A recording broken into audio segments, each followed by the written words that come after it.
인생이 힘들고 고난이 닥칠 때 인생이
하나님 한 번도 나를 실망시킨 적 없으시고 언제나 공평과 은혜로 나를 지키셨네. 오신 신하신 주, 오신 신하신 주, 내 너를 떠나지고 아들이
주간에도 정말 수고 많으셨습니다. 오늘 이 마음도 몸도 편안하게 함께 모아서 하나님을 사모하는 목자의 품으로 함께 묵상으로 기도하면서 나가시다. 함께 기도하시겠습니다.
거룩하고 존귀하신 하나님, 오늘 거룩한 주님의 날, 지금 저희 있는 모습 이대로 우리 하나님 앞에 나와 엎드립니다.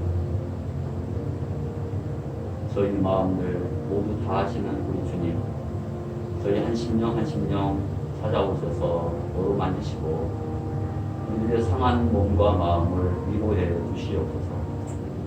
재해로, 전쟁으로, 폭염으로, 또 닥칠 태풍으로 상처받고 병든 이 땅을 아버지 하나님께서 회복시켜 주시옵소서.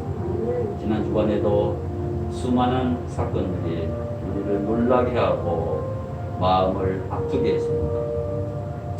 그동안 인간이 지혜롭다면서 스스로 다스리느라 많이 애도 쓰고 힘썼지만, 그러나 하나님을 떠난 결과 이 세상은 이렇게 살기 어려울 정도로 쓴 열매를 맺어가고 있습니다. 하나님을 상실해서 빚어진 결과되오니 우리 하나님, 이 땅에 있는 우리 모든 사람들을 아버지 하나님께서 불쌍히 여겨 주시옵소서. 하나님 아버지, 저희 자신을 잘 생각해 보면 정말 하나님 앞에서는 아무것도 아닙니다. 저희 힘만으로 완전하게 할 수 있는 일은 이 세상에 하나도 없습니다. 오직 하나님께서 간섭해 주시고 하나님이 행하실 때만이 모든 일이 다 가능하오니, 하나님, 먼저는 저희들이 내가 얼마나 연약하고 무력한지 겸손히 인정하게 하여 주시옵소서. 우리 인간이 얼마나 지혜 없고 미련하고 무능한지 모두가 깨달아 알게 하여 주시옵소서. 오직 전능하신 하나님을 우리부터 먼저 전적으로 신뢰하고 의지합니다. 그래서 저희부터 이렇게 하나님 앞에 이 무더위에 나와서 간절히 구합니다. 오늘 또 예배 통해 말씀 통해 하나님 지혜와 능력과 용기를 저희에게 가득 부어 주시옵소서. 이 시간에도 갇혀 온 땅, 온 교회, 온 성도가 올려드리는 찬양과 경배 우리 하나님 기쁘게 받으시고 모두에게 하나님 은혜를 풍성하게 내리워 주시옵소서. 하나님 살아계신 우리를 통해 세상에 드러나기를 원하오며 이 모든 기도 주 예수 그리스도 이름으로 기도하오며 골로새서 1장 12절 14절 말씀으로 다시 한번 하나님께 간구드리오니, 우리로 하여금 빛 가운데서 성도의 기업의 구분을 얻기에 합당하게 하신 아버지께 감사하게 하시기를 원하노라. 그가 우리를 흑암의 권세에서 건져내사 그의 사랑의 아들의 나라로 옮기셨습니다. 그 아들 안에서 우리가 속량 곧 죄사함을 얻어도다. 아멘. 오직 여호와는 이 성전에 계시니 온 땅은 그 앞에서 잠잠하라. 하나님은 영이시니 예배하는 자가 영과 진리로 예배할지니라. 아멘. 시간 되시는 신앙을 사도신경으로 함께 고백하겠습니다.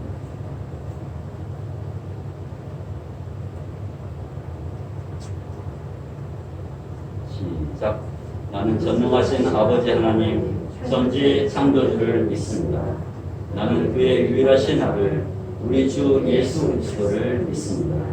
그는 성령으로 잉태되어 공정녀 마리아에게서 나시고 본디오 빌라도에게 고난을 받아 십자가에 못 박혀 죽으시고 장사된 지 사흘 만에 죽은 자 가운데서 다시 살아나셨으며 하늘에 오르시어 전능하신 아버지 하나님 우편에 앉아 계시다가 거기로부터 살아있는 자와 죽은 자를 심판하러 오십니다.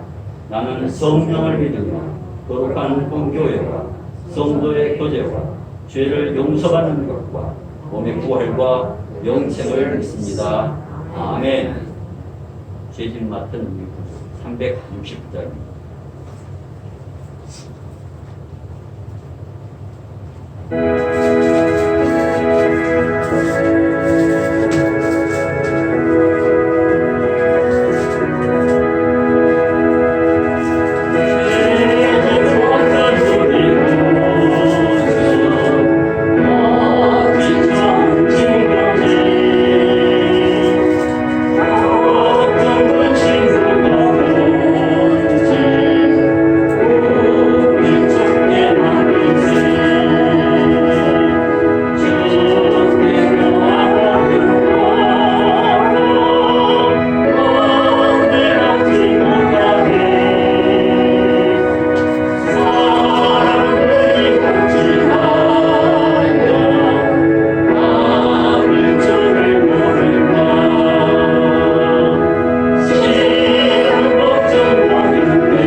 한곡 더 부르겠습니다.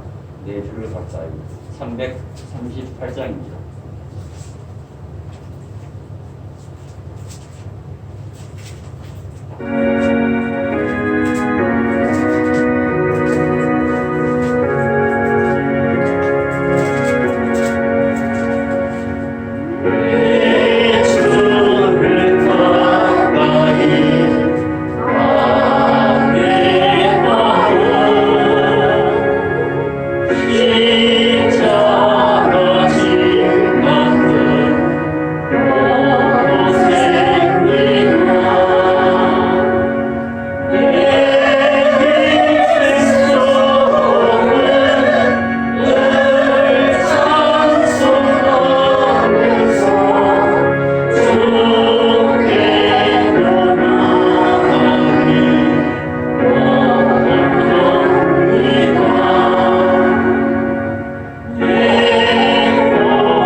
이 시간에는 우리 예수님께서 제자들에게 우리들에게 가르친 주기도문과 함께 기도하겠습니다.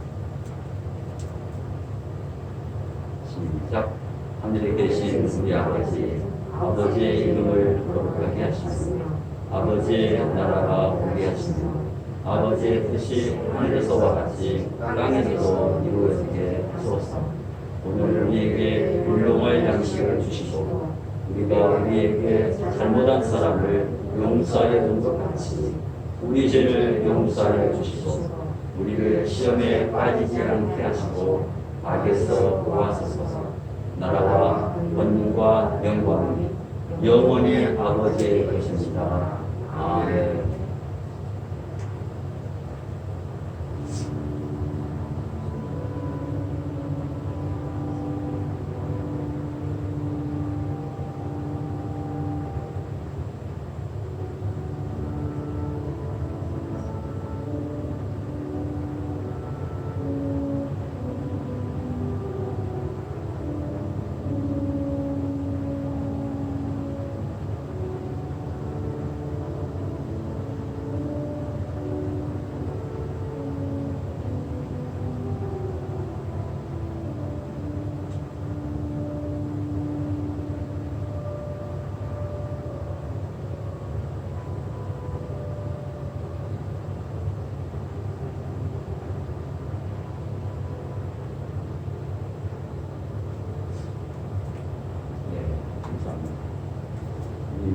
없지만 그래도 우리 축복하는 서로 인사드립니다. 축복합니다. 사랑합니다. 인사드립니다. 축복합니다. 사랑합니다.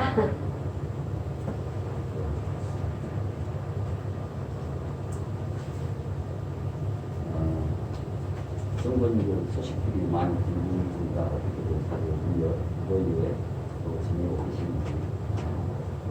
그렇습니다.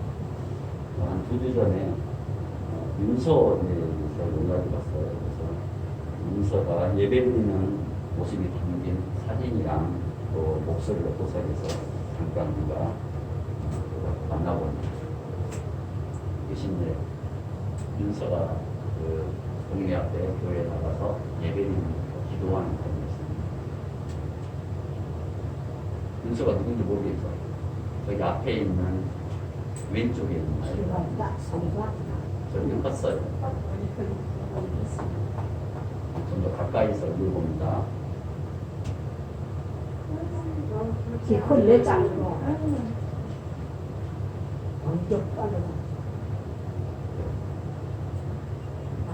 윤서 동생 시영이죠. 시영. 많이 예쁘게 잘 살아가고 있습니다. 예, 일단 우리 자녀손들이 어디서든 하나님 눈에 또 기도의 품을 돌보신 가운데서 무럭무럭 잘 성장하기를 위해서 기도해 주시길 바랍니다. 네, 오늘 또 예란 목양팔럼 주보 안에 기록된 그림 묵상하거든요.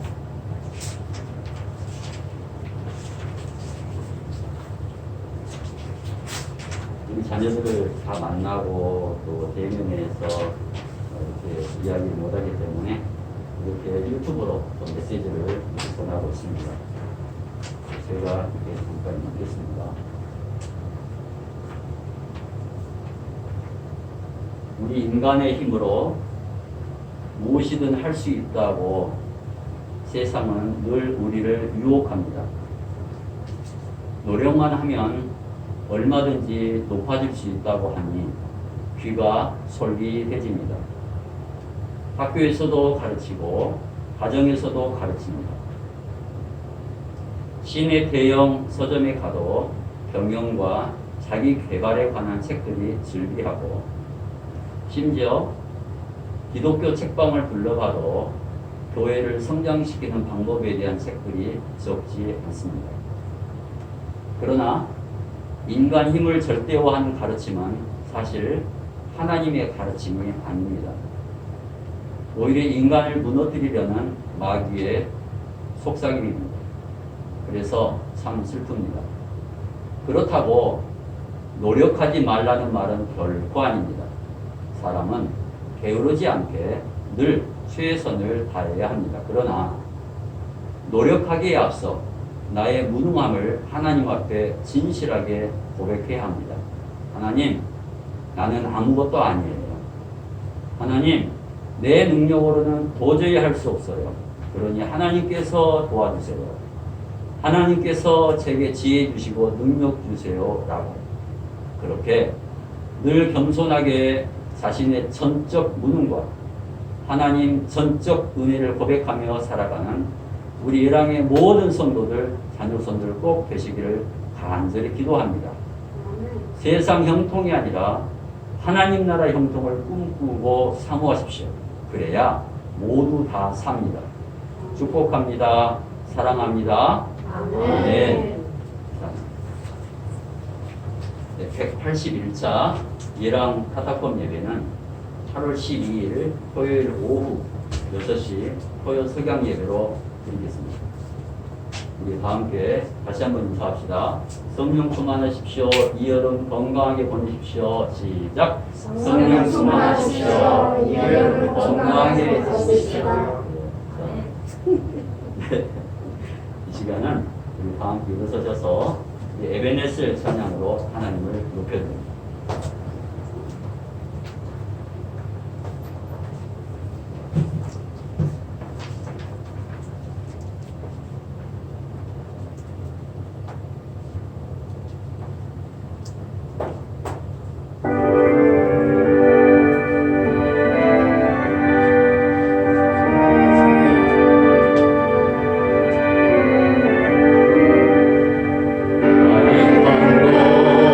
세상이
하나님께서 오늘 우리에게 주시는 말씀입니다. 사도행전 5장 1절에서 11절까지와 마태복음 23장 24절에서 28절까지입니다. 사도행전 5장 1절에서 11절까지.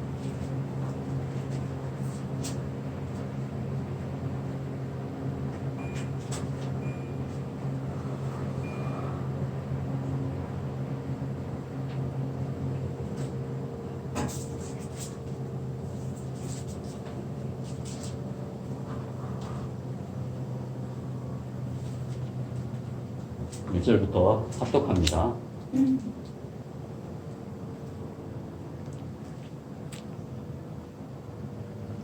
시작.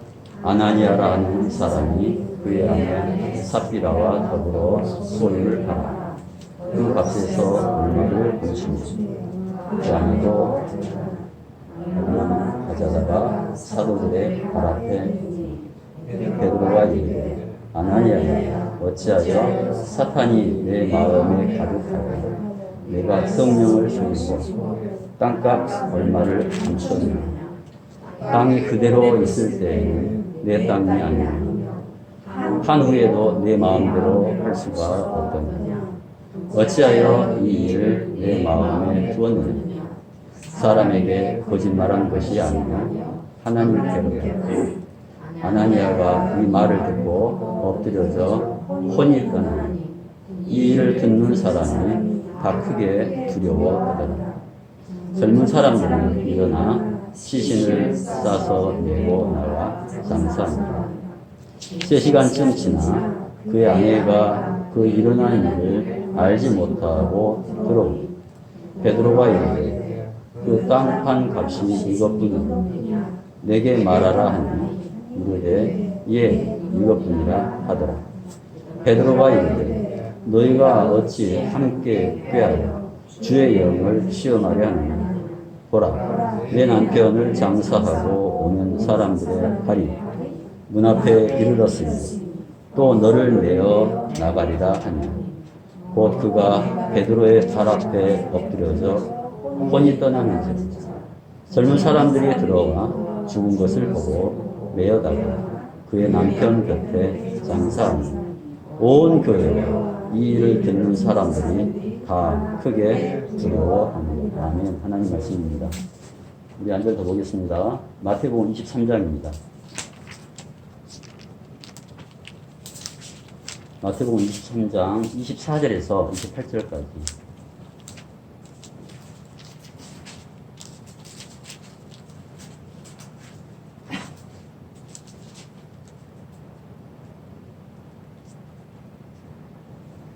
맹인된 시작. 맹인된 인도자 하루살이는 걸러내고 낙타는 삼키는 그가 바이슬 질자 외식하는 서기관들과 바리새인들 잔과 대접에 겉은 깨끗이 하고 그 안에는 탐욕과 방탕으로 가득하게 하는 그가 눈먼 바리새인 너는 먼저 안을 깨끗이 하라.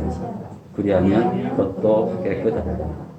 바이슬진자 외식하는 서기관들과 바리새인들이여 회칠한 무덤 같으니 겉으로는 아름답게 보이나 그 안에는 죽은 사람의 뼈와 모든 더러운 것이 가득하더라. 이와 같이 너희도 겉으로는 사람에게 옳게 보이되 안으로는 외식과 불법이 가득하더라. 아멘. 하나님 말씀입니다.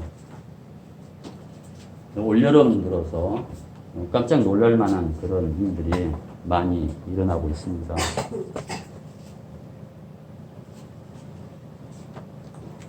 그 어리디 어린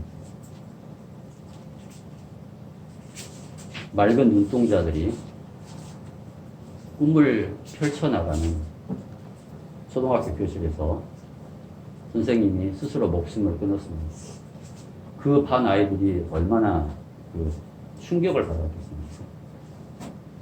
대군길 사람 붐비는 백화점 안에서는 묻지마 칼부림으로 한순간에 지옥으로 변했습니다. 이런 충격적인 사건들을 접하면서 그때 목요일 날이었네요. 저희가 한 주간 설교문을 다 썼는데 그날 다 지우고 주일이 얼마 남지 않았는데 처음부터 다시 설교문을 작성했습니다. 왜냐하면 이 세상에, 이런 세상에 우리가 살아야 되고 또 우리 자녀손들이 여기서 또 커나가야 되기 때문에 꼭 드리고 싶은 말씀이 있어서 다시 작성했습니다.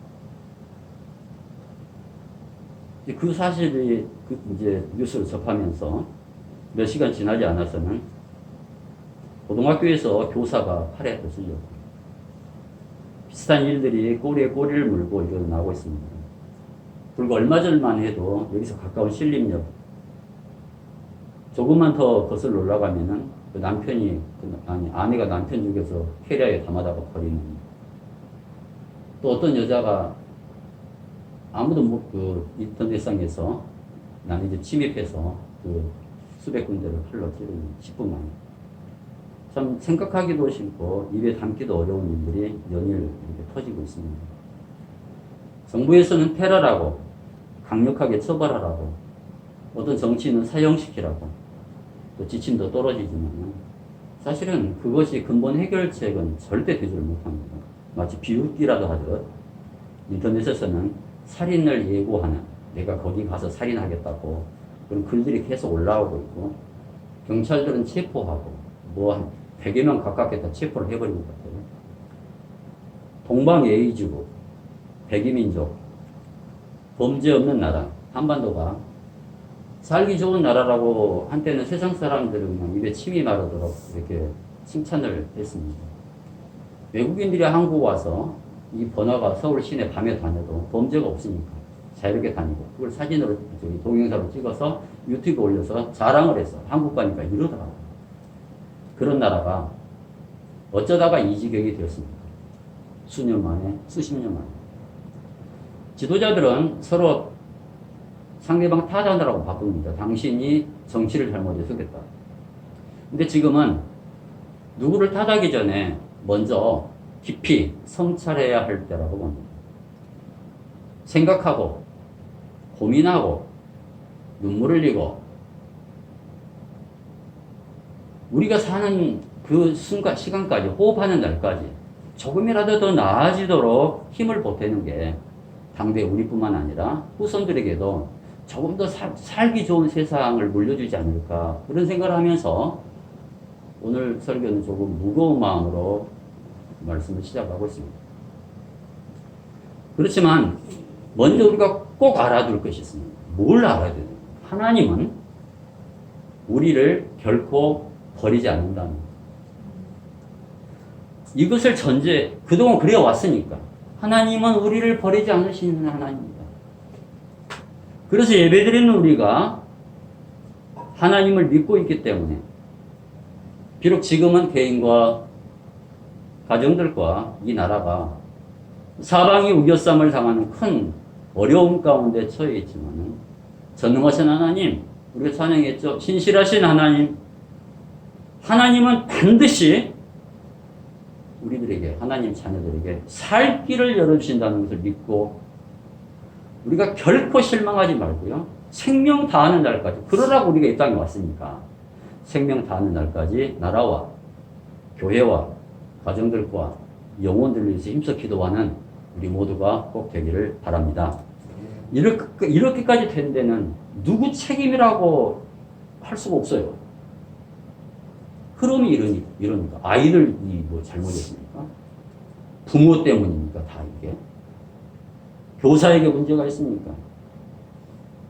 그렇지만 이렇게까지 악한 세상이 된 데는 근본 이유는 있어 보여요.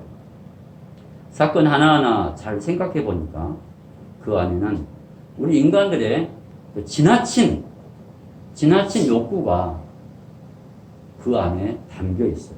모두의 과욕, 탐욕, 모두의 눈을, 마음을 다 가리고 있습니다.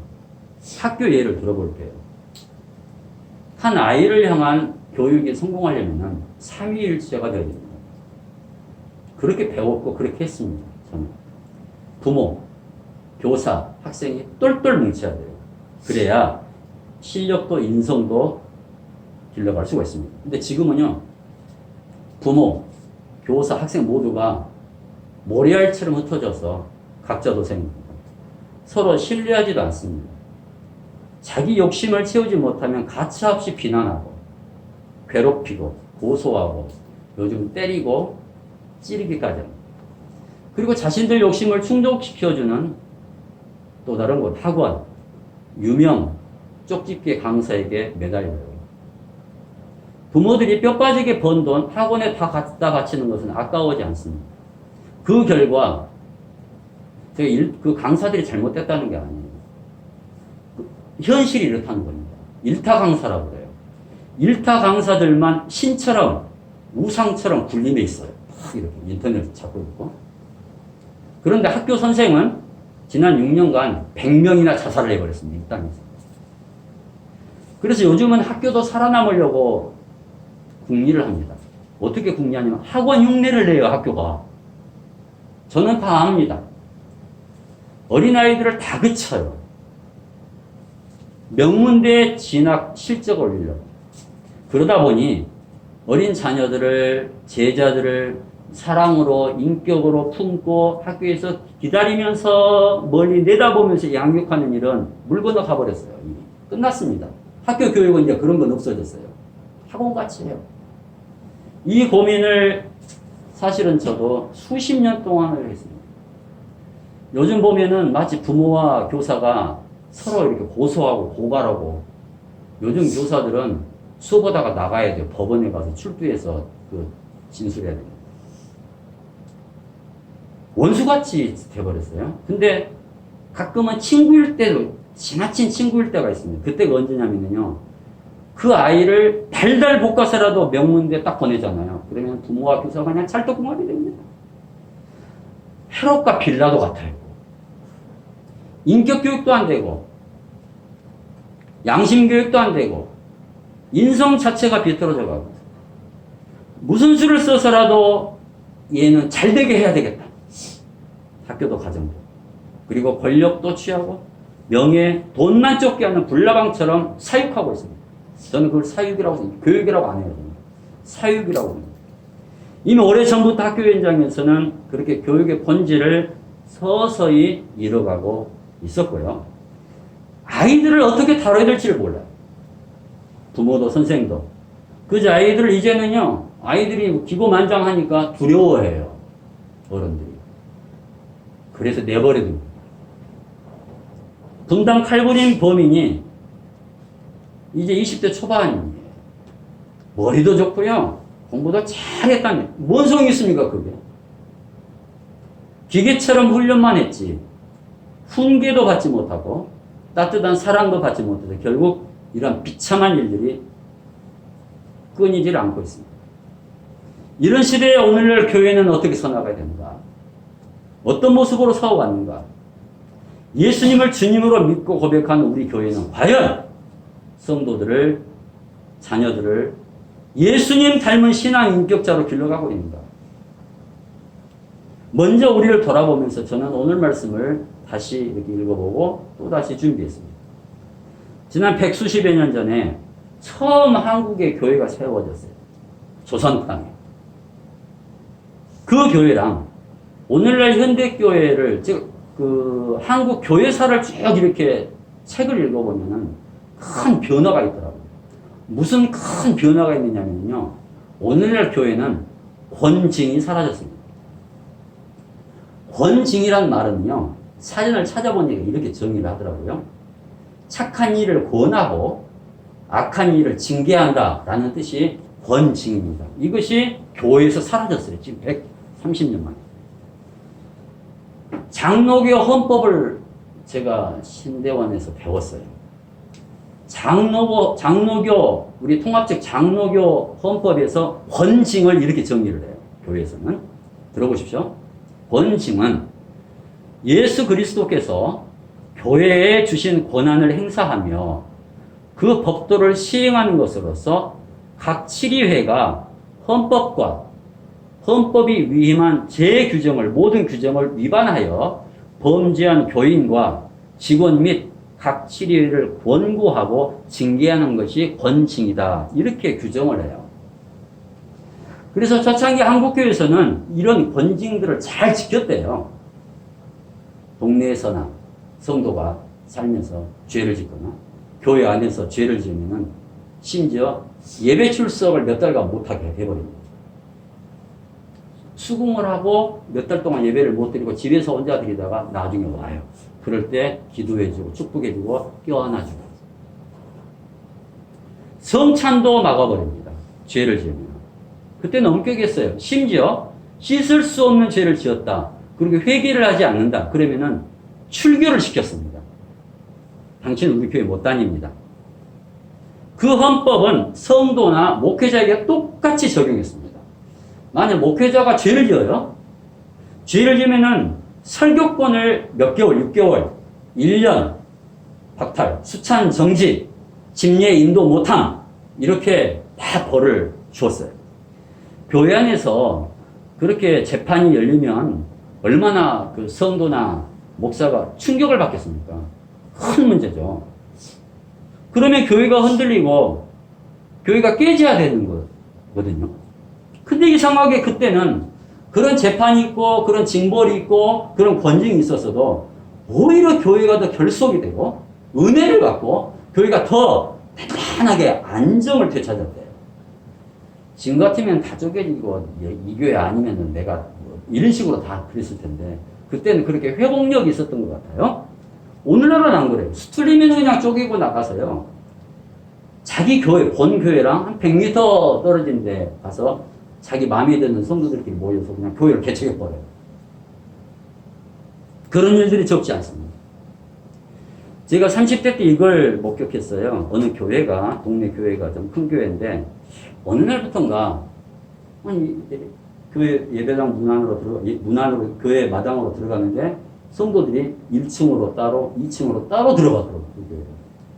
나중에 들어보니까, 안내위원들도 따로, 주보도 다르고, 새신자가 교회 마당에 들으면 서로 자기 예배당으로 인도하려고, 처음에는 함께 예배를 2층에서 다 드렸는데, 1층 교육관이었는데, 그 교육관을 예배당으로 만들어서 드리고 있어요. 깜짝 놀랐습니다. 제가 나이도 그때 어린데. 수십 년 동안 한 예배당에서 함께 예배드리는 성도들이 주일날 아침에 그렇게 뭐 물 갈라지듯이 쫙 갈라지는 모습을 제 눈으로 봤어요. 과연 그때 그런 생각을 했어요. 저렇게 해서 드리는 예배를 하나님이 어떻게 생각하실까? 저도 초짜 신앙인이어서 제가 상처받았어요. 내용은 잘 모르지만은 아마 추측하기로는 교회 안에서 그런 뭐 잘못들이 있었고, 유법사항이 있었고, 뭐 재판들이 있었고, 치리를 하는 그런 과정에서 이제 그런 일들이 생겼던 것 같아요. 근데 요즘은요, 가급적 상처를 주지 않고 받지 않으려고. 그렇게까지 헌법 잣대를 막 날카롭게 들이대지도 않고요. 번징도 그래서 피하고 있지 않을까 생각해 봅니다. 근데 이것이 나중에 쌓이면 큰 문제가 된다는 것을 지금도 보고 있습니다. 교회가 한없이 너그러워야 됩니다. 사람이 한없이 너그럽다고 한다고, 교회가 너그럽다고 이 교회 밖에서 생활을 해보니까 그게 좋은 게 아니에요. 사람이 항상 호인이라고 좋은 게 아니에요. 그러면 자칫 다른 사람이 우리를 휘둘르거나 아니면은 이용물로 삼을 수가 있어요. 너무 이렇게 호의적으로 나가면. 반대로, 아니야. 너무 주변을 차갑게만 몰아붙이기만 해서도 안 됩니다. 그러면 그 사람 주변 사람이 없어요. 건강한 사람은 그 온화함과 그리고 엄격함을 균형감 있게 가지고 살아야 되겠다라는 생각이 들더라고요. 교회 안에서뿐만 아니라 특히 교회 밖에서 살아가는 성도들도 더 그래야 됩니다. 제가 예수 믿는지는 모르는 사람이 없습니다, 주변에. 그래서 조심이 돼요. 가급적 주변을 부드럽게 대하려고 노력을 하는 편입니다. 제가 교회 다니는 사람들한테 잘해주겠습니까? 교회 안 다니는 사람한테 잘해주겠습니까? 주변 사람. 안 다니는 사람한테 잘해줘요. 맞아요. 또 비슷하게 대하지만은. 제가 가끔은 좀 이렇게 쌀쌀하게 할 때가 있어요. 일부러. 그 대상은 교회 안 다니는 사람이 아니라 교회 다니는 사람, 일부. 다 그렇게 쌀쌀하게 되나 선을 두지는 않지만은 기독교인들이 덜어 있어요. 그 기독교인들은 다른 분들을 보는 것보다 더 마음이 끌려요, 제가. 팔이 안으로 굽는 것 같아요, 제가. 근데 그것은 속 사랑이에요. 속 마음이에요. 근데 어느 날 이런 소리를 저는 직접 들었습니다. 저 사람은 교회 다닌다며. 근데 왜 저 모양이야? 그런 소리를 지나가듯이 들었어요. 깜짝 놀랐습니다. 근데 그 옆 사람 대답이 걸작입니다. 아이, 저렇게 못됐으니까 교회 다니지. 사람 되려고. 아, 그런 이야기. 서로 자기들끼리도 낄낄대고 웃어요. 어떻게 살면 저런 소리를 들을 수 있을까? 들을까? 만약 나도 잘못 살면은, 나 없는 데서 저 사람들이 그렇게 말하지 않을까? 저 사람 못돼가지고 그래서 교회 다닌다고. 근데, 욕을 들은 그 당사자랑 몇 달을 지내보니까 그 소리를 들을만도 해요. 자기 할 일을 주변 동료들한테 그냥 떠넘겨버려요. 남이 해주길 바라더라고요. 시간 개념이 없어가지고 그냥 항상 헐레벌떡 달려옵니다. 제가 더 불편한 것은 자기보다 어리거나 약하거나 낮은 직급의 사람을 좀 무시하는. 저 있는 데서. 근데 이분이 교회를 열심히 다니는 거예요. 야, 이거 참 어떻게 이거를 생각을 해야 되나. 제가 신앙인 줄 아니까 평상시에는 너무없이 이야기를 하죠, 저한테. 자기는 쉬는 날이면은 아침 일찍 일어나서 새벽 기도도 막. 어떤 목사님 설교를 들으니까 너무 은혜롭다. 이것도 한번 들어봐라. 처음에는 이게 좋았는데, 시간이 흐르면서 이분의 그 신앙과 생활이 이렇게 좀 괴리가 있으니까 내가 좀 마음이 언짢은 거예요. 그래서 기회를 봐서 제가 정색을 좀 했습니다. 부드럽게 표현도 했고. 아마 지혜로우니까 알아들었을 겁니다. 왜 제가 그렇게 하겠습니까? 그 사람이 싫어서입니까? 아니에요. 저도 그렇지만 우리들이 말과 행동으로 자칫 교회의 영광을 가리고 또 예수님의 영광을 가릴까 봐. 자칫 우리가 살면서 밖에서 예수님의 영광 가리고 교회의 영광 가릴까 그런 조심성을 가졌으면 그분에게 생각 들 때 그런 생각이 많이 들어요. 성도 한 사람이요, 교회 밖에서는 그 한 사람이 교회입니다. 걸어다니는 교회예요. 그래서 예나 지금이나 교회 위기는, 교회 어려움은 교회 안에서도 생기지만 교회 밖에서 더 많이 생겨요. 그걸 보고, 사람들이 보고. 우리가 읽고 있는 말씀, 사도행전 초대교회도 똑같습니다. 초대교회라고 늘 이렇게 뭐 천국 같은 교회는 아니에요. 이상적인 교회는 아닙니다. 사건도 많이 일어나고요. 이제 다음에 보시면 알겠지만 문제투성이에요. 오늘날보다도 더 큰 문제가 일어나요. 거기에서. 교회 밖에서는 성도들 때려잡으려고 그 위협을 하고요. 교회 안에서조차 이런 여러 가지 문제들이 뻥뻥 터집니다. 예루살렘 초대교회 개척한 지가 얼마나 됐다. 가장 먼저 일어나는 사건이 바로 지난주부터 읽어온 사도행전 5장 아나니아 삽비라 사건. 결국 이 문제 겨우 해결해 놨더니 6장에 들어가 보면요, 그 행정 문제가 터져요. 성도들이 갑자기 폭증하니까. 모인 성도들도 다양했습니다. 다 유대인들만 오면 모르는데 할례받지 않은 이방인들, 헬라인들이 막 밀려드는 거예요. 그러니까 두 파로 딱 나눠지죠. 그런 감당 못할 일들이 생겨요.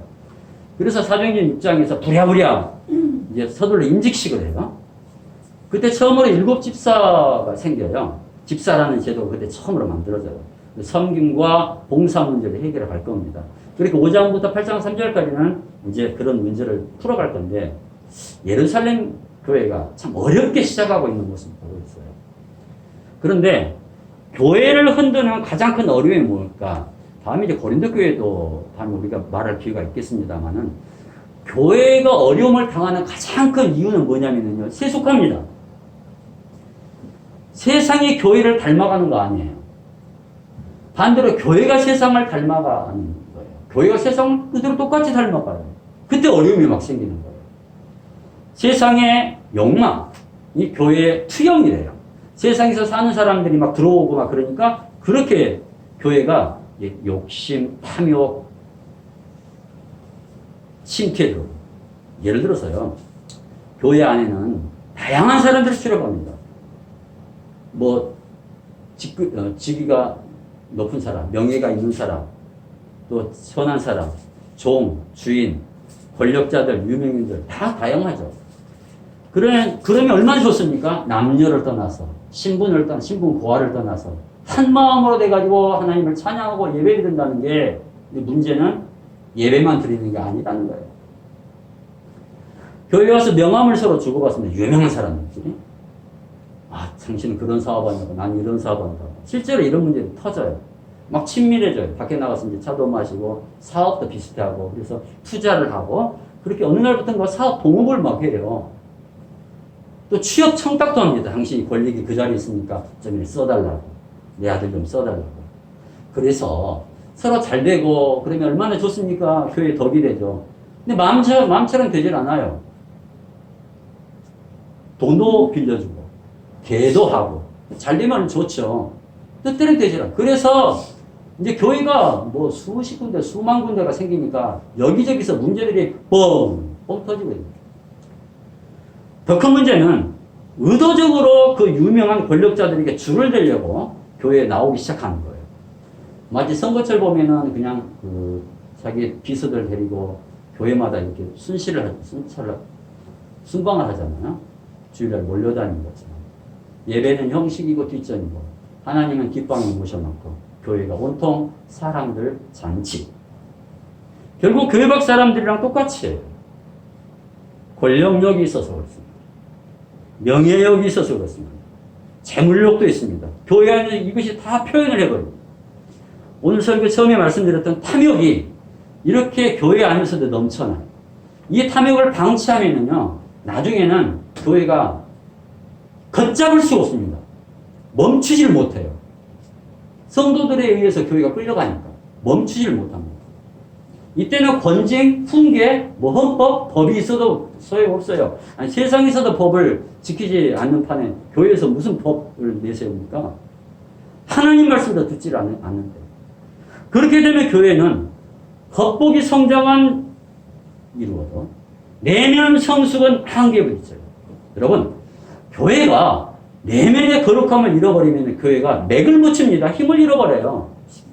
사회에다가 무슨 말을 해도 말을 안 들어. 너나 잘해라고. 너희끼리나 잘해라고.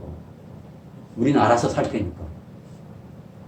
신앙 인격 성숙을 측정하는 시험대는 교회 안에서는 우리는 신앙 좋죠. 좋죠. 우리는. 근데 교회 밖에서 시험대예요. 교회 밖이. 거룩함을 잃어버리면 신앙인들이 교회 밖에 나가도 하나님은 천지를 창조한 능력이 있는데 하나님을 믿는 우리는 그 능력이 없어요. 예수는 죽어도 살아나는 능력을 갖고 계시는데 부활의 능력이 있는데 성도는 예수 믿는다는 우리 성도는 밖에서 능력을 나타내지 못해요. 왜요? 거룩함을 잃어버려서 짠맛을 잃어버렸어요. 그래서 사람들한테 막 짓밟혀요. 처음에 말씀드렸던 오늘날 학교나 사회에서 일어나고 있는 심각한 문제, 많은 이유들이 있어요. 생각해 보니까. 근데 오늘 우리는 이 탐욕, 욕망을 먼저 꼽고 있습니다. 뭔가를 많이 가져야 되겠다는 게 탐욕이 아니에요. 하나님, 내가 믿는 하나님 말고 더 중요한 것을 내가 따르고 사는 것이 그 탐욕입니다. 그것이 권력이든 명예든 인기든 재물이든 사람이든. 이것이 내가 충족되지 않으면요, 사람들은 자신이 세상에서 가장 불행하다고 생각해버립니다. 단정해버려요. 내가 저 사람처럼 저걸 갖지 못하면은 나는 세상에서 가장 불행한 사람이 되어버려요. 충족이 설령 되었다고 해봅시다. 충족이 되었어도, 그리고 원하는 대로 목적을 다 이뤘어도 만족하지 못합니다. 끊임없이 부어주세요. 끊임없이 줘보세요. 만족하는가? 숨 끊어질 때까지 그 사람은 만족 못하고 허덕입니다. 갈증 난다고 줄인다고. 제가 설교문 수정해서 작성하기 시작하는 시간이 목요일 저녁부터예요. 6시 반이었는데 그 5시 반경에 아마 그런 일들이 막 찌르고 다니는 그런 일들이 일어났고, 그 이전에도 묻지 마. 그런 일들이. 뭐 상상 다 잊어먹어지, 저 사람들은. 물어보니까 인터뷰를 해보니까 잘 사는 사람들을 증오한대요. 그 말이 뭔 말입니까? 나는 내 걸로만 하지 못한다. 저 사람 분명히 불법으로 해서 돈 벌어서 저렇게 축적해 살 것이다. 그래서 너 죽어라. 여러분, 이 모든 모습들은 내면에 하나님을 상실한 사람들의 모습들입니다. 하나님이 없어요. 이미 2000년 전에 여기에 대해서 사도 바울이요, 로마서에서 아주 그냥 제대로 기록을 해놓더라고요. 로마서 1장. 하나님을 잃어버린 이 시대의 사람들에게 뭔 일이 일어났는지. 참, 로마서를 이게 2000년 전에 썼는데 일어난 일인데 오늘 일어난 일이랑 비교해보니까 내가 깜짝 놀랐어요. 어쩌면 이렇게 잘 말씀을 해놨나. 자, 로마서 1장 28절. 또한, 시작! 또한 그들이 마음에 하나님 두기를 싫어하며 하나님께서 그들을 그 상실한 마음대로 내버려 두사 합당하지 못한 일을 하게 하셨으니 곧 모든 불의, 추악, 탐욕, 악의가 가득한 자여, 시기, 살인, 분쟁, 사기, 악독이 가득한 자여, 수근수근하는 자여, 비방하는 자여, 하나님께서 미워하시는 자여, 능욕하는 자여, 교만한 자여, 자랑하는 자여, 악을 도모하는 자여, 부모를 거역하는 자여, 우매한 자여, 대역하는 자여, 무정한 자여, 무자비한 자여. 그들이 이 같은 일을 행하는 자는 사형에 해당한다고 하나님께서 정하심을 알고도 자기들만 행할 뿐 아니라 또한 그런 일을 행하는 자들을 옳다 하는지라. 여러분, 그런 일을 행하는 자들을 옳다고 박수를 치는 거예요. 이게 더 큰 문제예요. 그래서 인터넷에서 꾸준히 계속 올라와요. 나도 죽이겠다. 나도 어디 가서 죽이겠다. 저런 일이 옳다고 여기는 사람들이 갈수록 많아집니다. 이런 문자가 바로 그 다음날 저에게 왔습니다. 그러니까 위험지역 방문 자제 요청 쭉 나오고 있는 첫 번째 서현역, 삼신역, 오은역. 지금 왜 저렇게 나왔냐면 저기에 내가 가서 죽이겠다고 인터넷에 올라온 것을 일목요연하게 마지막에 보면은 여의도가 나옵니다.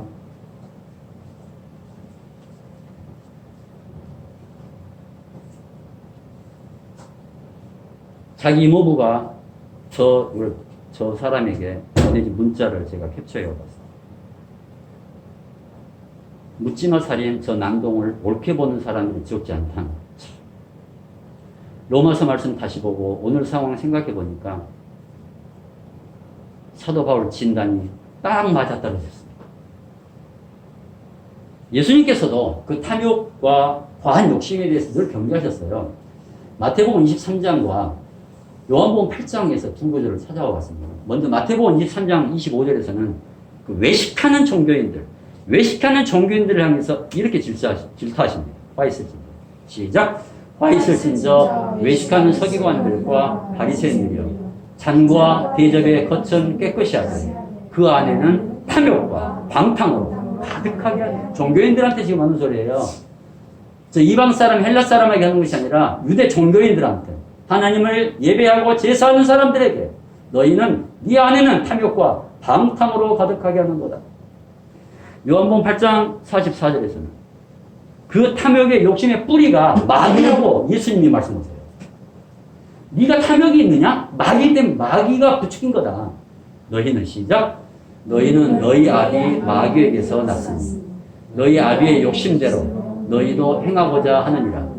그는 처음부터 살인한 자요 진리가 그 속에 없으므로 진리에 서지 못하고 거짓을 말할 때마다 제 것으로 말하나니 이는 그가 거짓말쟁이요 거짓의 아비가 되었습니다. 자, 그러므로 그렇게 무너져가고 있는 학교가 살 길, 가정도 교회도 살 길, 이 흔들리고 무너져가는 이 나라가 살 길은요 오직 하나입니다.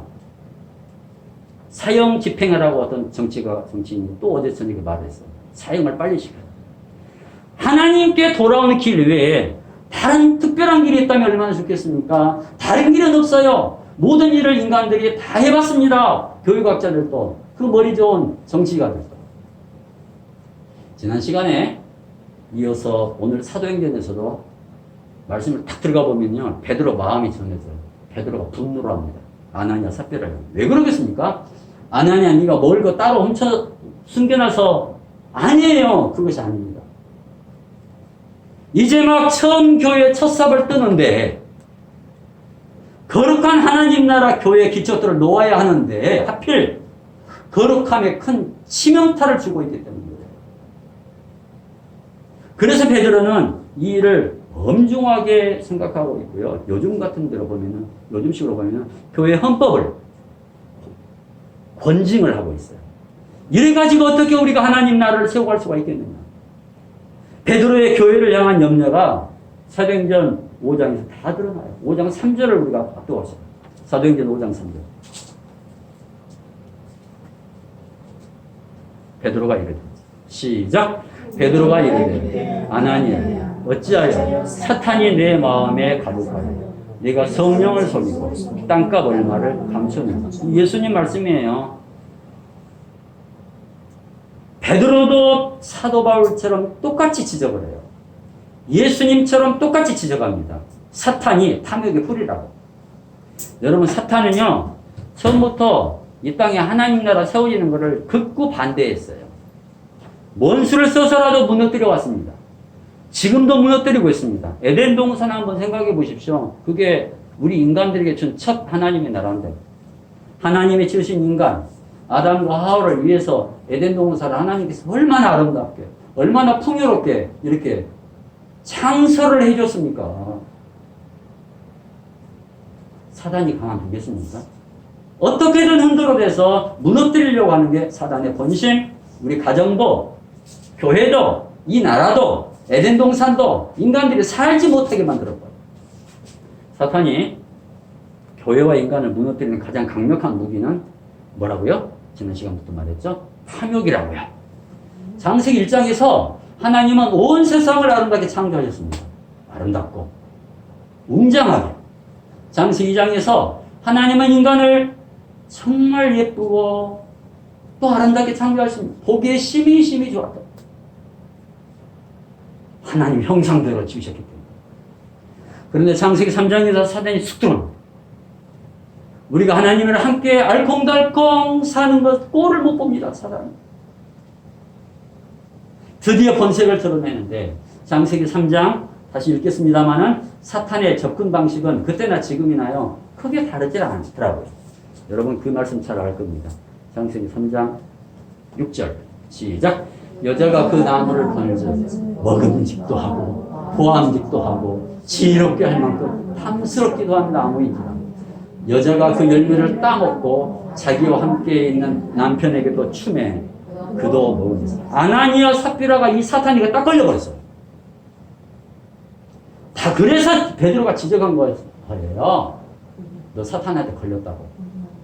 다른 열매들도 주렁주렁 많이 에덴 동산에 열려 있는데 하필 먹지 말라고 한 그 열매만 눈에 들어온. 아나니아 삽비라가 창세기 저때 나온 그 사단, 똑같은 사단이에요. 창세기 에덴 동산 사단이나 아나니아 삽비라 유혹한 사단이나 오늘 우리를 공격한 사단이나 똑같은 사단이에요. 다른 사단 아니에요. 에덴 동산 뭐 상상 한번 해보십시오. 다른 열매들도 먹을 게 얼마나 많아요. 하필 먹지 말라고 한 그 열매만 눈에 들어오는 거예요. 그 맛있는 열매들 다 나오고. 먹지 말라고 하니. 왜요? 더 가지려는 탐욕이 있기 때문에. 이게 지나친 거 아닙니까? 사람들이 내가 가진 걸로는 다 만족 못하니까. 썩어가도 다 자기 건데. 이 지구상에 있는 모든 것 다 우리 건데. 베드로가 아나니아에게 가르쳐준 게 그거예요. 다 네 건데 왜 감췄니? 그거예요. 그 당시에도 종교 지도자들이 보면 이 말씀을 이 이단들이 잘못 이걸 이용해버리면 아주 못되게 이용을 합니다. 근데 그게 아니에요. 종교 지도자들이라고 다 자기 마음대로 재산을, 성도들 재산을 마음대로 할 수가 없어요. 보십시오. 사유재산을 인정했다니까요. 아무리 그 공동체사로 해도. 사도행전 5장 4절 보십시오. 땅이 시작. 땅이 그대로 있을 때에는 내 땅이 아니며 한 후에도 내 마음대로 할 수가 없더니 어찌하여 이 일을 내 마음에 두었느냐. 사람에게 거짓말한 것이 아니야. 하나님께로다. 무슨 말인지를 사도행전 5장 4절을 세번역 성경으로 읽어보면 이래요. 우리 한번 화면 보십시오. 그 땅은 시작. 그 땅은 팔리기 전에도 그대의 것이 아니었어? 또 팔린 뒤에도 그대의 마음대로 할 수 있었던 것이 아니었어? 그런데 어찌하여 이런 일을 할 마음을 먹었어? 그대는 사람을 속인 것이 아니라 하나님을 속인 것이오. 자, 다 네 건데 왜 그래? 속였느냐 그 말이에요. 내가 뭘 어쨌는데? 내가 너를 다 수탈을 하려고 그렇게 생각했느냐? 아니다. 다 네 거다. 이렇게 사탄은 아나니아도 삽비라, 아담 하와도 내면의 탐심을 그냥 내버려두지 않았습니다. 그러면 이렇게 생각해요. 아니 하나님이 왜 그 성품 가운데 탐심을 넣느냐? 여러분 탐심은 지가 만든 거예요. 하나님은 우리에게 욕심이라는 걸 줬어요. 욕심은요 선하게 사용하게 되면은 나 자신을 유익하게 하고 내 주변을 유익하게, 내가 욕심이 있어서 지금 이 일을 하고 있는 거예요. 우리 모두를 유익하게 하는 욕심, 선한 욕심을 하나님 주셨어요. 근데 이게 잘못된 욕심 되면 탐심이 되고 탐욕이 되고 그러는 거죠.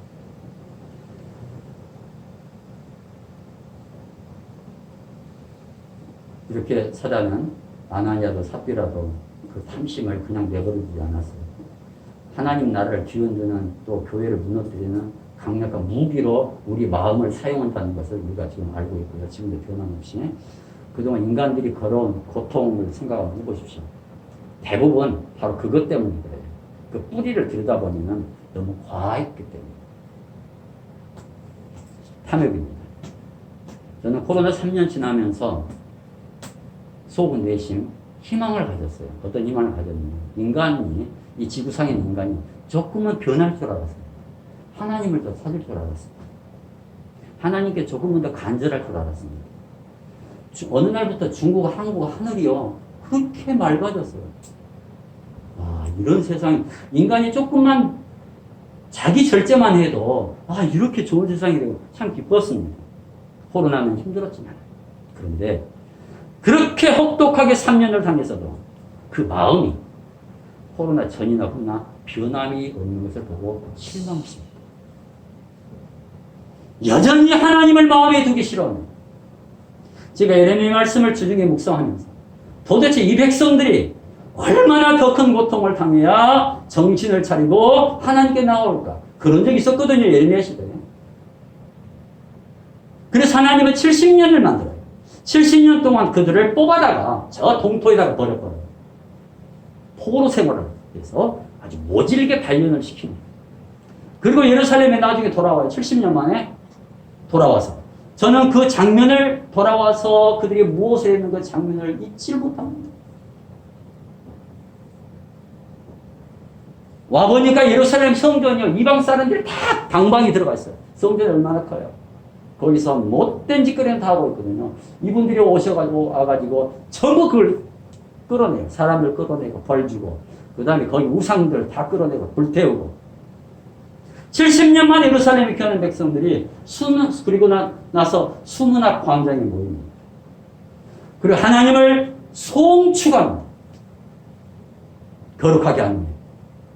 그리고 제사장 겸 교수 겸 목사예요. 예를 들어서 그 에스라가 나무 강단을 만들어서 하나님의 말씀을 선포해요. 그러니까 듣는 사람들이 그 수문학 광장에 듣는 사람들이 아멘.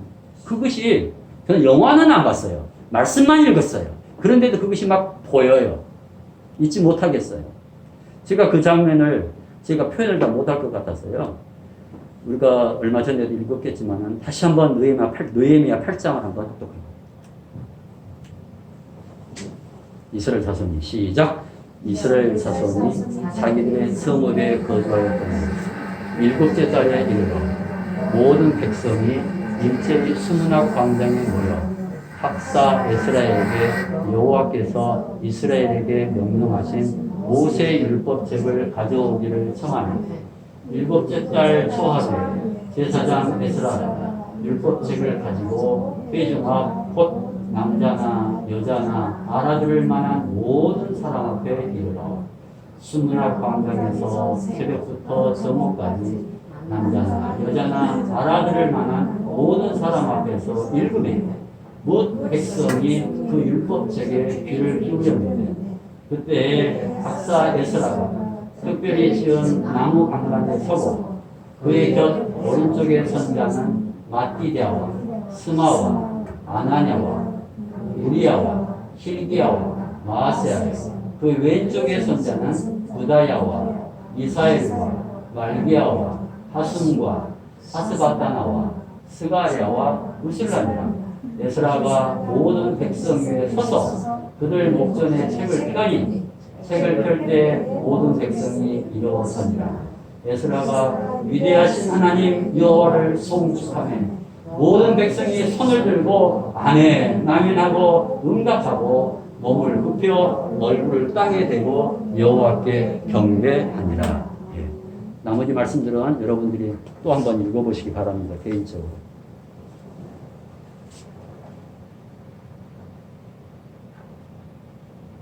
8절 보십시오.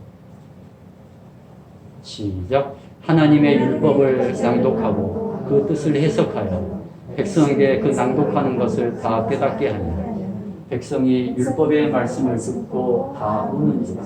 총독 느헤미야와 제사장 겸 학사 에스라와 백성을 가르치는 레위 사람은 모든 백성에게 이르니 오늘은 너희 하나님 여호와의 성일이니 슬퍼하지 말며 울지 말라 하고 느헤미야가 또 그들에게 이르기를 너희는 가서 살린 것을 먹고 단 것을 마시되 준비하지 못한 자에게는 나누어주라.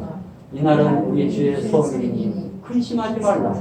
여호와를 인하여 기뻐하는 것이 너희의 힘이니라 하고 레위 사람들도 모든 백성을 정숙하게 하여 이르기를 오늘은 성일이니 마땅히 조용하고 근심하지 말라 하니 모든 백성이 곧 가서 먹고 마시며 나누어주고 크게 즐거워하니 이는 그들이 그 읽어 들려준 말을 밝히 알미라.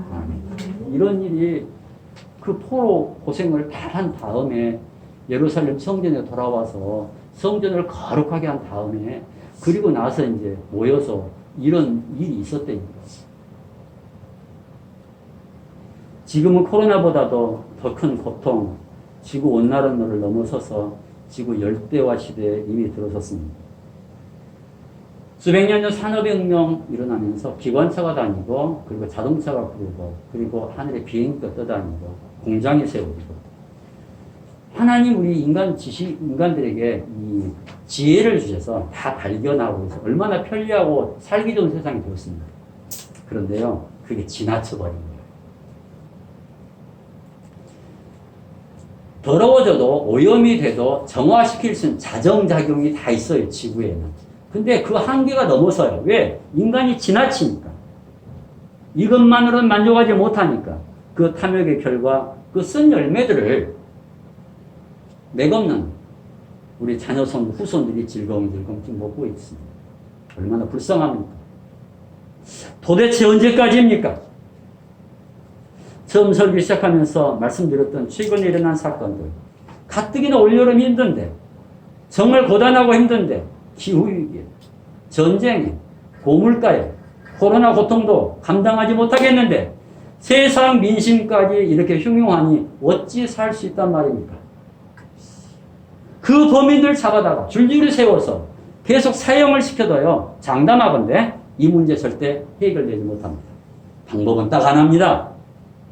저 뜨겁고 메마른 하늘, 아무것도 없는 것지만 모든 백성들이 다 바라보면서 저 하늘 너머에 계신 우리를 안타깝게 내려다보시는 하나님께 간절히 기도하는 수에 하나님의 말씀 드릴 때 아멘 아멘 하면서 간절히 기도하는 일에 다른 해결 방법이 전혀 없습니다. 어떤 정부, 지난 몇천 년 동안 어떤 지도자, 또 지금도 누구 한 사람으로부터 지금 이 백성들을, 고단한 백성들을 시원케 하는, 백성들을 찌르는 말 한마디 들어보셨습니까? 서로 누구 탓만 하지? 그 소리들은 듣지 마십시오. 해결해 주지 못합니다. 절망만 합니다. 그러나 오늘 거룩한 주님의 날 모든 교회를, 이 시간에 모든 교회를 통해서 모두의 마음을 시원케 하는 하나님 말씀들이 빛처럼 쏟아부어져서 몸도 마음도 상해 있는 모든 사람들을 위로해 주고 또 생각과 삶이 바뀌는 은혜가 있기를 우리 주님의 이름으로 축복하며 기도합니다. 기도하겠습니다. 거룩하고 존귀하신 하나님, 병든 이 땅, 아픈 사람 만져주소서. 아픈 가시는 뽑아주시고 아픈 손가락들은 예수님 보혈로 꼭 치료해 주시옵소서. 이 설교를 들은 우리부터라도 하나님 앞에 날마다 거룩한 자녀들로 다서나가게 하여 주시고 이 거룩함이 삶의 능력이 되게 하여 주옵소서. 하나님 앞에서나 사람 앞에서 거리낌 없이 살아가는 우리 모두가 되기를 원하오며 모든 기도 거룩하신 주 예수 그리스도 이름으로 기도하옵나이다. 아멘.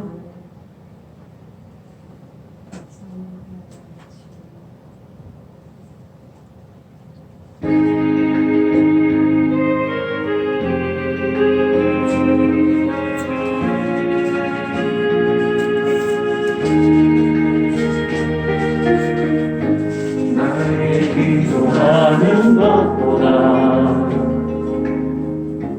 더욱 응답하실 하나님, 나의 생각하는 것보다 더욱 이루시는 하나님, 우리 가운데 역사하신 능력대로 우리를 간구함을 넘치도록 능히 하실 주님께 모든 영광과 존귀 찬양과 경배 돌릴지어다. 모든 영광과 존귀 찬양과 경배 돌릴지어다.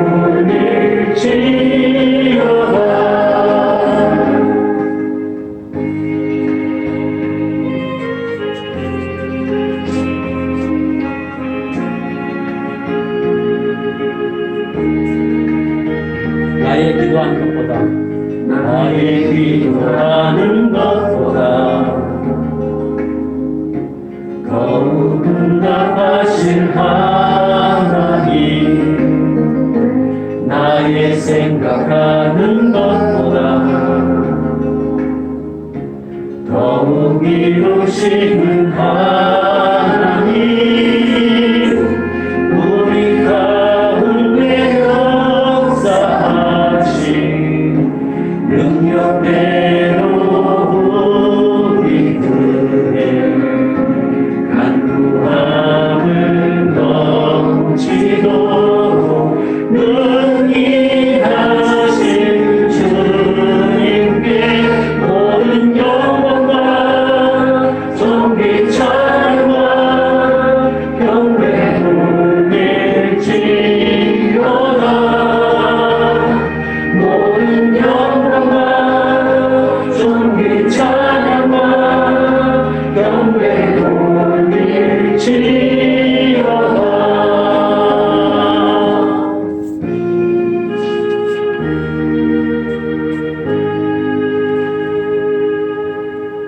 아멘. 이번 한 주간 우리가 기도할 제목은 일마다 때마다 형통하게 하소서. 우리와 우리 자녀 손들 위해서 이렇게 기도합시다. 일마다 때마다 형통하게 하소서. 잠언 16장 3절 말씀. 시작. 너의 행사를 여호와께 맡기라. 그리하면 네가 경영하는 것이 이루어지리라. 아멘. 다시 한번 우리 공독합시다. 시작. 너의 행사를 여호와께 맡기라. 그리하면 네가 경영하는 것이 이루어지리라. 아멘. 시작. 모든 일을 계획하시고 성취하시는 하나님, 하나님이 주신 귀한 자녀가 이 세상을 살면서 하고 싶은 일, 이루고 싶은 꿈들이 참 많습니다. 그러나 하나님, 자신의 욕심을 이루는 꿈이 아니라 하나님이 기뻐하는 꿈을 꾸게 하소서. 사랑하는 자녀들이 하나님 마음을 잘 알아 하나님 뜻을 자신의 소망으로 가슴에 꼭 품어가게 하소서. 모든 일의 처음과 마지막을 하나님께 늘 부탁합니다. 진실하고 성실하게 살아서 훗날 아름답고 향기로운 열매들을 풍성히 맺고 거두게 하소서. 자녀들이 소망을 이루어가는 과정에서도 하나님 인도함을 받으며 진리 안에서도 이루어가게 하소서. 하나님, 이렇게 하나님 앞에서 정직하게 행할 때 모든 어려움과 장애물들을 꼭 물리쳐 주시고 범사에 형통하게 하옵소서. 또한 겸손함으로 모든 영광을 오직 하나님께 올려드리는 귀한 자녀손들로 잘 성장해가게 하옵소서. 이 모든 기도 주 예수 그리스도 이름으로 기도합니다. 아멘. 시작. 만군의 여호와께서 맹세하여 이르시되 내가 생각한 것이 반드시 되며 내가 경영한 것을 반드시 이루리라. 이사야 14장 24절 말씀. 아멘. 이 눈에 아무 증거 아니 되어도 545장입니다.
기도합시다.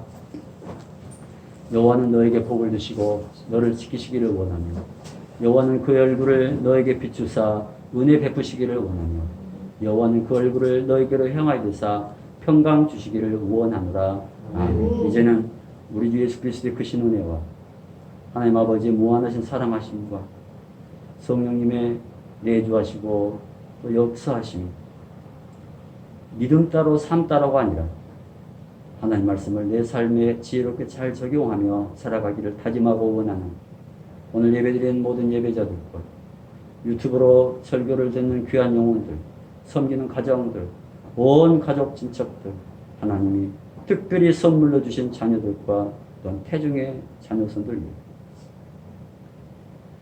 세상이 악하다고 내 힘과 내 분노로만 그 세상에 맞서지를 않고 성령님이 주시는 지혜와 오래 참음과 온유함과 능력으로 세상을 살아내기를 원하는 하나님의 자녀들 그 삶의 터전 위에 한국과 중국과 온 세상에 세워진 크고 작은 모든 교회를 위해 이 시간 하나님을 사랑하고 또 하나님이 사랑하는 목자이신 예수님 품 안에서 안전하게 있을 귀한 영혼들 그 아픔 위에 이제로부터 영원히까지 함께 하시기를 간절히 축원하옵나이다. 아멘.